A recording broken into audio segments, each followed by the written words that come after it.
Princess কাট ব্লাউজে কিভাবে সামনে পাটে পাইপিং লাগাতে হয় দেখুন। খুব সহজ, ভালো করে দেখলেই বুঝতে পারবেন। আর যারা নতুন লাগাতে পারেন না সামনে কাটে পাইপিং,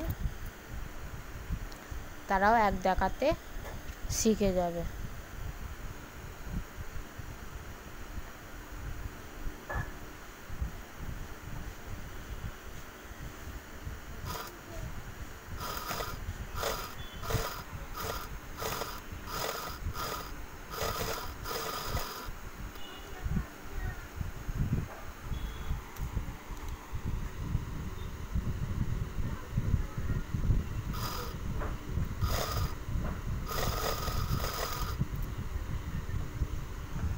পেছন পাটগুলো একটু করে কেটে নেব যাতে পাইপিংটা সুন্দর করে বসে।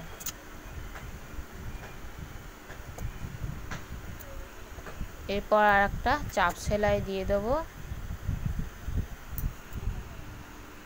চাপ সেলাই দিলে তা দেখতেও ভালো লাগে আর সুন্দর করে বসে থাকে, সেলাইটাও খুব মজবুত হয়। দেখুন আমার পাইপিং লাগানো হয়ে গেছে, কত সুন্দর লাগছে।